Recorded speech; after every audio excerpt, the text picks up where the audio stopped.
The wind screamed like a wounded animal as Colt Draven spotted the dark shape collapsed in the snow, halfway between his cabin and the ridge that separated his land from the rest of Montana Territory in December of 1882.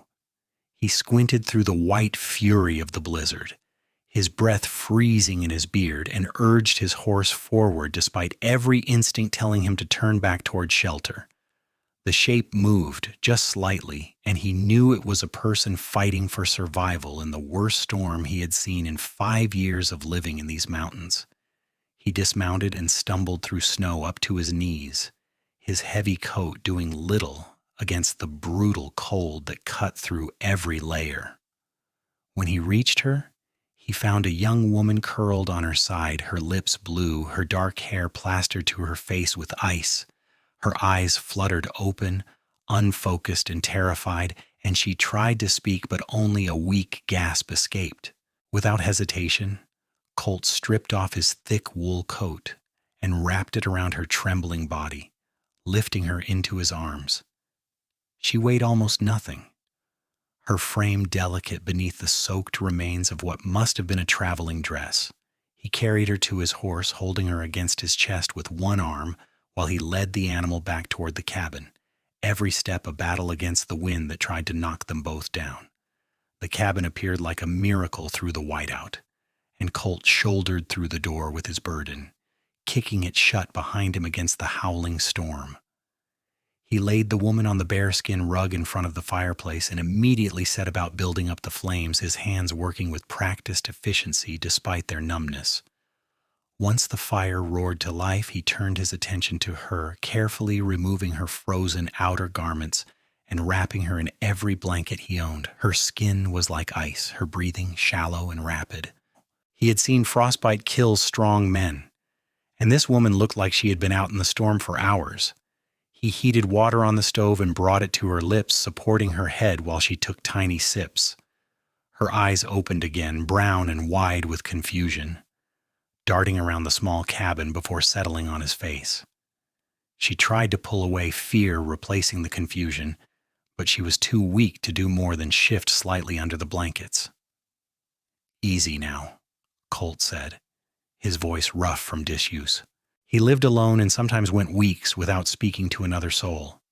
"You are safe. I found you in the blizzard. You would have died out there." She stared at him for a long moment, searching his face for something. Then her eyes filled with tears that spilled down her pale cheeks. "Thank you," she whispered, her voice barely audible. "I thought I was going to die." "What is your name?" he asked, setting the cup aside and pulling another blanket up to her chin. "What were you doing out there?" "Eleanor," she managed, her teeth chattering so hard she could barely form words. "Eleanor Hartwell, the stagecoach. It overturned in the storm. The driver told us to wait while he went for help, but the cold, I could not feel my hands or feet. I thought if I walked, if I kept moving, I would stay warm. I was wrong." Colt nodded grimly. "The driver made a mistake leaving you. Where were the other passengers?" Eleanor closed her eyes, fresh tears leaking out. "There was only one other, an older man. He did not survive the crash. His neck was broken." The cabin fell silent except for the crackling of the fire and the shriek of wind outside. Colt stood and moved to the window, looking out at the solid wall of white.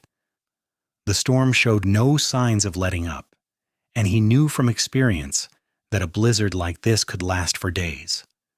The stagecoach and the body of the dead man would be buried under snow by now, impossible to find until spring thaw. "You will stay here until the storm passes," he said, turning back to her. "I have supplies enough for 2 through the winter if need be. The main thing now is getting you warm and keeping you alive." Eleanor nodded weakly, her eyes already drifting closed from exhaustion. Colt watched her for a moment, noting the fine features of her face, the quality of what remained of her clothing. She was no frontier woman, that much was clear. She was educated, refined, probably traveling west for reasons he would learn later. For now, she needed rest and warmth. He spent the rest of that day and night tending to her, checking her temperature, making sure she drank broth and water, watching for signs of frostbite on her fingers and toes. By morning, her color had improved, and her breathing had steadied into the deep rhythm of genuine sleep rather than the dangerous lethargy of hypothermia. The storm continued to rage outside, piling snow against the cabin walls and howling like demons in the darkness. When Eleanor finally woke fully, it was late afternoon of the second day. Colt was at the stove, stirring a pot of stew made from dried beef and vegetables from his stores. He heard her stir and turned to find her sitting up, the blankets pooled around her waist, looking around the cabin with clear eyes. "How do you feel?" he asked, ladling stew into a bowl. She considered the question, flexing her fingers and moving her toes beneath the blankets. "Sore, tired, but alive, thanks to you. I do not even know your name." "Colt Draven," he said, bringing her the bowl and a spoon. "This is my land about 20 miles north of Silver Creek. I run cattle, or I did before this storm hit." Eleanor took the bowl gratefully, breathing in the steam. "How long have I been here?" 2 days. The storm has not let up. It might be a week or more before it is safe to try getting you back to town." He watched her absorb this information, saw the flicker of worry cross her face before she composed herself. She ate slowly, methodically, and he could see her strength returning with each bite. She was beautiful, he realized, now that death no longer hung over her. Her dark hair, once dried and brushed, would probably fall in waves past her shoulders. Her eyes held intelligence and determination despite what she had been through. "Where were you heading?" Colt asked, settling into the wooden chair he had built with his own hands. "Before the accident?" Eleanor set down the empty bowl and pulled the blankets higher, suddenly self-conscious. "Silver Creek, actually. I was to be the new school teacher. The town sent for me from St. Louis. They said they needed someone educated to teach the children." "A school teacher," Colt repeated, something like amusement touching his weathered face. "Well, you picked a hell of a way to arrive." Despite everything, Eleanor laughed, a sound that transformed her face and made her eyes shine. "It was not my first choice, I assure you.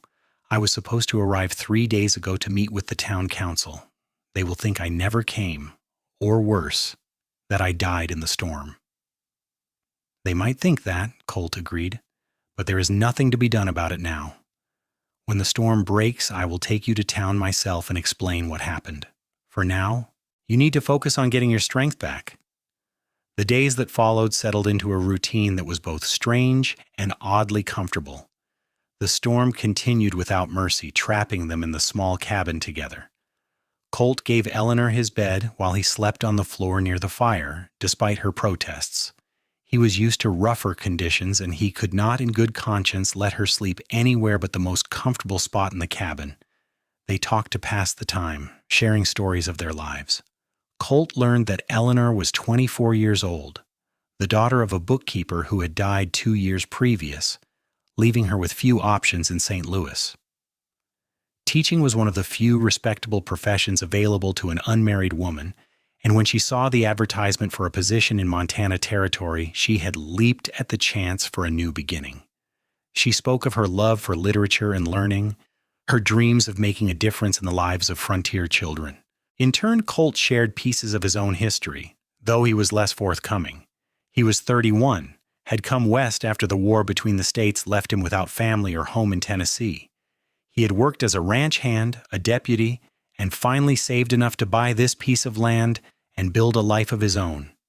He was content with solitude, he told her, with the company of his horses and cattle and the vast Montana sky. But as the days stretched into a week, Colt found himself enjoying Eleanor's presence more than he wanted to admit. She was quick-witted and not afraid to challenge his opinions, yet she was also grateful and did her share of work as soon as she was able. She mended his shirts with neat stitches, helped prepare meals, and read aloud from the single book he owned, a worn copy of Shakespeare's plays that had belonged to his mother. Eleanor, for her part, found herself drawn to this quiet, capable man who had saved her life. Colt was not handsome in the conventional sense, his face too weathered, his nose crooked from an old break, but there was strength in every line of him and a kindness in his gray eyes that made her feel safe. She watched him work, the efficient way he moved, the gentleness with which he cared for his animals when he braved the storm to check on the horses in the small barn attached to the cabin. She noticed the way he always served her first at meals, the way he kept the fire burning hot through the coldest nights, the way he never once made her feel uncomfortable or threatened despite their forced proximity. On the 10th day, the storm finally began to ease. The wind died down, and the snow slowed to light flurries. Colt stood at the window, looking out at a world transformed into an unbroken expanse of white that glittered under weak winter sunlight. "It will be another few days before the snow settles enough to travel safely," he said, more to himself than to Eleanor. "But at least the worst has passed." Eleanor came to stand beside him, close enough that he could smell the lavender soap she had used to wash her hair. "I should be eager to leave," she said quietly. It's to get to Silver Creek and start my new life. But I find myself in no hurry." Colt turned to look at her, and something passed between them in that moment, an acknowledgement of feelings that had been growing in the forced intimacy of the storm. "Eleanor," he began, then stopped, unsure how to continue. She reached out and took his hand, her fingers small and warm in his calloused palm. "You do not have to say anything," she told him. "I know, I feel it too." He pulled her close, wrapping his arms around her, and she melted against him with a sigh that spoke of relief and longing. They stood like that for a long time, holding each other while the winter sun painted shadows across the snow outside. That night, everything changed. They sat together by the fire after supper, closer than before, and Colt finally found the courage to speak the words that had been building in his chest for days. "I have lived alone for 5 years," he said, his eyes on the flames. "I thought it was what I wanted, what I needed after everything I saw in the war and everything I lost. But these past days with you, Eleanor, have shown me what I have been missing. You brought light into this cabin, into my life, and I do not want to see it go." Eleanor turned to face him fully, her heart pounding. "What are you saying, Colt?" He met her gaze, his expression raw and vulnerable in a way she had never seen before. "I am saying that I am falling in love with you. I know it is too soon. I know you have a job waiting in Silver Creek, a whole new life planned, but I had to tell you the truth before you go." Tears spilled down Eleanor's cheeks, but she was smiling. "Too soon," she repeated. "Colt, you saved my life. You gave me shelter and warmth and kindness when I had nothing. You have shown me more respect and care in these 10 days than any man ever has. And yes, I was supposed to start a new life in Silver Creek, but maybe this is the life I was meant to find instead." "Do you mean that?" Colt asked, hardly daring to hope. Instead of answering, Eleanor leaned forward and kissed him, a gentle brush of lips that sent electricity through both of them. Colt responded immediately, cupping her face in his hands and kissing her back with all the passion he had been holding in check. When they finally pulled apart, both were breathless. "I love you," Eleanor whispered against his mouth. "I think I started falling the moment I woke up and saw you watching over me, this stranger who risked his own life in a blizzard to save mine." They made love that night on the bearskin rug in front of the fire, discovering each other with tender urgency. Colt was gentle, aware that Eleanor was a virgin, taking his time to bring her pleasure even as his own need threatened to overwhelm him. Eleanor gave herself to him completely, trusting him with her body as she had trusted him with her life. Afterward, they lay tangled together under blankets, watching the firelight dance across the cabin walls. "What do we do now?" Eleanor asked, tracing patterns on Colt's chest. "I am supposed to be the school teacher in Silver Creek." "Then you will be the school teacher," Colt said practically. "It is only 20 miles. I can take you to town and back each week, or you can stay during the week and come home on weekends. Or perhaps Silver Creek would benefit from having their teacher living nearby, making house calls to students who cannot get to town. There are ways to make this work, Eleanor, if you want to." "I want to," she said firmly, "more than anything." 3 days later, when the snow had settled and the sky was clear, Colt hitched up his horse to a makeshift sled and took Eleanor to Silver Creek. The journey took most of the day, traveling slowly through snow that in places was still several feet deep. They arrived as the sun was setting, casting long shadows across the small frontier town. The town council was shocked to see Eleanor alive, having indeed assumed she had perished in the storm. The overturned stagecoach had been found with the body of the older passenger, but there had been no sign of Eleanor or the driver, who had also died, frozen to death, while trying to walk to town for help. They listened to Colt's explanation of how he had found her and cared for her, and to Eleanor's assurance that she was ready to begin her duties as teacher despite her ordeal. What Eleanor did not tell them not yet was that she had already decided her future lay not in Silver Creek itself, but with Colt Draven on his ranch in the mountains. She taught for the next 2 months, living in the small room above the general store that the town provided, but every Friday afternoon Colt would arrive to take her home to the cabin for the weekend. Every Sunday evening he would bring her back, and the parting got harder each time. By March, when the first signs of spring began to show in the melting snow and budding trees, Colt rode into town on a Friday afternoon with a ring he had commissioned from the town's silversmith. It was simple but beautiful, with a small diamond that had belonged to his mother, the only thing of value he had kept from his old life. He proposed to Eleanor that evening at the cabin, down on one knee in front of the fireplace where they had first confessed their love. She said yes before he could finish asking the question, throwing her arms around his neck and kissing him with joy and certainty. They were married a month later in Silver Creek's small church with the entire town in attendance. The people of Silver Creek had come to respect and admire their schoolteacher, and they were happy to see her find love with the taciturn rancher who clearly worshipped the ground she walked on. The town council agreed that Eleanor could continue teaching while living with her husband, riding into town 3 days a week to hold classes. The arrangement worked beautifully. Eleanor thrived on the balance between her teaching and her life with Colt.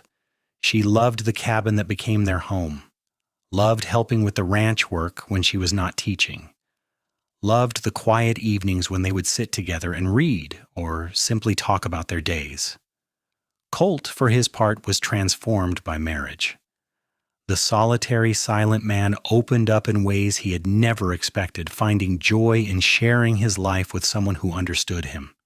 Their first child, a son they named James after Colt's father, was born in January of 1884, exactly 1 year after Eleanor had been found in the blizzard.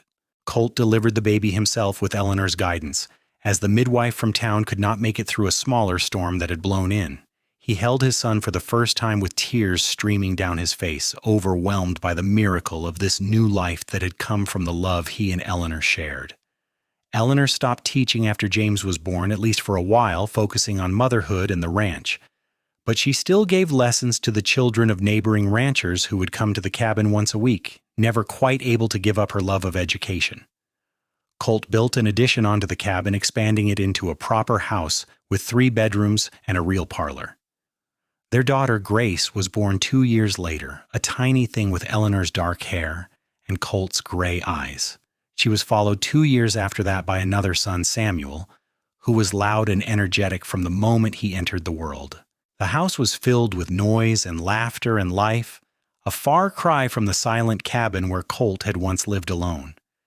As the years passed, the story of how Colt and Eleanor met became something of a legend in Silver Creek and the surrounding area.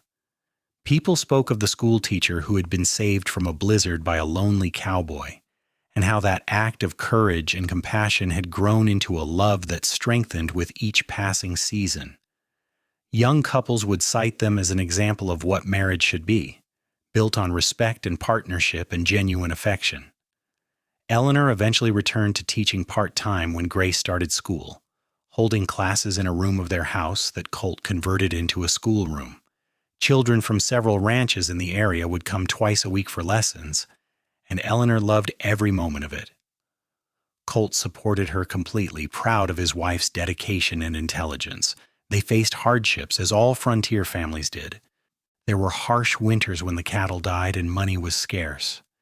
There was the year when disease swept through the territory and little Samuel nearly died from fever, saved only by Eleanor's tireless nursing and Colt's desperate prayers. There were disagreements and hard days. times when the work seemed endless and the rewards too small. But through it all, their love never wavered. Colt would often think back to that day in the blizzard when he had made the decision to ride out despite the danger, to investigate what might have been just a snow-covered log or rock. He would look at Eleanor, still beautiful in her 30s, her hair now shot through with silver, and feel overwhelming gratitude that he had not turned back. That single act of courage had given him everything that mattered. Eleanor, too, would remember that terrifying day when she had thought her life was over, when the cold had seeped so deep into her bones that she could no longer feel anything. She remembered the moment Colt's face had appeared above her like a vision, the way he had wrapped her in his coat without hesitation, the strength of his arms carrying her to safety. She had found so much more than survival that day. She had found her home, her purpose, her heart. By the time they celebrated their 20th anniversary in 1904, Colt and Eleanor Draven had built something remarkable in the Montana mountains. Their ranch was prosperous, their children were grown and building lives of their own, and their love was as strong as the day they had first confessed it in front of the cabin fireplace. James had married a girl from Silver Creek and was working as a deputy, following in some of his father's old footsteps. Grace had become a teacher like her mother, running the school in Silver Creek that Eleanor had once been hired to teach at, but never quite made it to in the way anyone expected. Samuel was still at home, learning the ranch business from Colt, planning to take over when his father was ready to step back. On their anniversary, Colt took Eleanor back to the spot where he had found her all those years ago. The ridge was peaceful now in the summer sunshine, nothing like the howling white death trap it had been that December day. They stood together, hand in hand, looking out over the valley that had become their home. "Do you ever regret it?" Colt asked quietly. "Giving up your plans, the life you thought you would have?" Eleanor turned to him with a smile that had never lost its warmth or brightness. "Not for a single moment," she said firmly. "Every choice I made led me exactly where I was meant to be. This life, our family, our love, it is more than I ever dreamed possible when I was that scared girl on a stagecoach heading west." Colt pulled her close, kissing her forehead, then her lips. "I love you," he said, the words as true and necessary as the day he first spoke them. Then now, and always. "And I love you," Eleanor replied, wrapping her arms around him, "my cowboy who rode out into a blizzard and changed everything." They stayed on the ridge for a long time, two people who had found each other against all odds, whose love had been forged in the crucible of a Montana winter and had emerged stronger than steel. The sun moved across the sky, casting their joined shadows long across the grass, and somewhere in the distance, a meadowlark sang its bright, clear song. Their story was not one of grand adventure or dramatic heroics beyond that first day. It was the story of two people who chose each other every single day through hardship and joy, through the mundane tasks of building a life, and the profound moments that took their breath away. It was the story of a love that started with a coat shared in a blizzard and grew into something that would last lifetimes, echoing through their children and their children's children, a legacy of courage and compassion and unwavering commitment.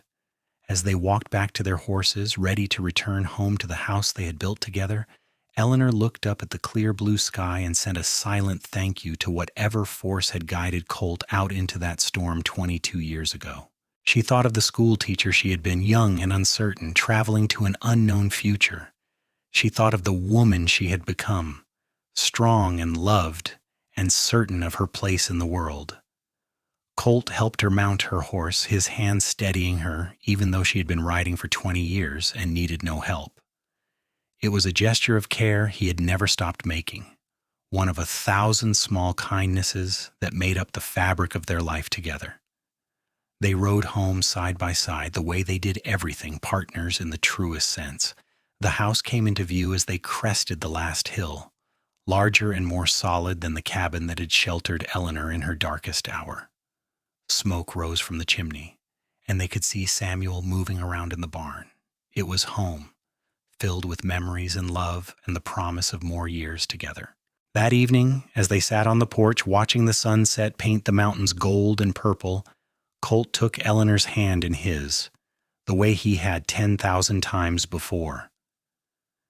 Their fingers intertwined naturally, perfectly, two pieces that had always been meant to fit together. "What are you thinking about?" Eleanor asked, noting the contemplative look on her husband's face. "About how a single moment can change an entire life," Colt said.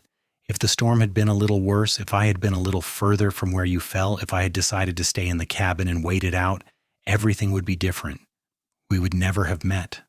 None of this would exist." Eleanor squeezed his hand. "But you did ride out. You did find me. And we did build this life. Maybe some things are simply meant to be, no matter how impossible they seem." "Maybe," Colt agreed, pulling her closer so she could rest her head on his shoulder. "Or maybe I am just the luckiest man who ever lived." They sat together as the stars came out one by one, filling the vast Montana sky. Inside the house, a lamp was lit, casting warm light through the windows. Somewhere in the barn, one of the horses nickered softly. The world was peaceful, settled, right. Eleanor thought about the young woman she had been, so scared and cold and certain she was going to die alone in the snow. If she could go back and speak to that girl, she would tell her to hold on, that rescue was coming, that the man who would save her would become her entire world. She would tell her that the terror and pain would fade, but the love that came after would only grow stronger. Colt thought about the solitary man he had been, convinced he was better off alone, that he had nothing left to offer another person after the war had taken so much from him. If he could speak to that man, he would tell him to be ready, that the best part of his life was about to begin with a decision to ride out into a storm when every instinct said to stay safe, but they could not go back, and they would not want to even if they could. They had lived every moment of their 22 years together, had earned every line on their faces and every silver thread in their hair. They had built something real and lasting from that desperate beginning, had created a legacy of love that would outlive them both. As the night deepened and the cold began to creep in, reminding them of that long-ago winter, Colt and Eleanor stood and went inside together, closing the door on the darkness. The fire was burning in the hearth, the same hearth where they had fallen in love, and they moved around each other with the comfortable familiarity of 2 decades of marriage. Later, lying in bed with Eleanor's head on his chest, Colt listened to her breathing even out into sleep. He remained awake a while longer, thinking about storms and fate and the incredible gift of the woman in his arms. He had ridden out into a blizzard alone and come back with everything that mattered.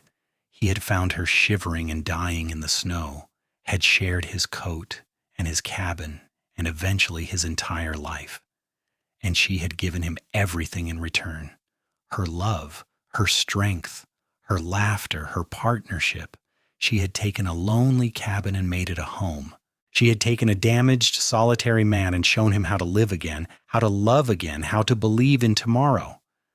Colt pressed a kiss to the top of Eleanor's head, breathing in the familiar scent of her hair. "Thank you," he whispered into the darkness, not entirely sure if he was speaking to her, to God, or to the storm that had brought them together. "Thank you for everything." Eleanor stirred slightly in her sleep, a small smile crossing her face, as if she had heard him even in her dreams. Her hand found his and held on, the way she had held on through everything, and Colt closed his eyes, finally letting sleep take him. Outside, the wind picked up, whistling around the corners of the house, but it was a summer wind, warm and gentle, nothing like the blizzard that had nearly claimed Eleanor's life. Inside, the Draven family slept peacefully, safe and warm, and surrounded by love.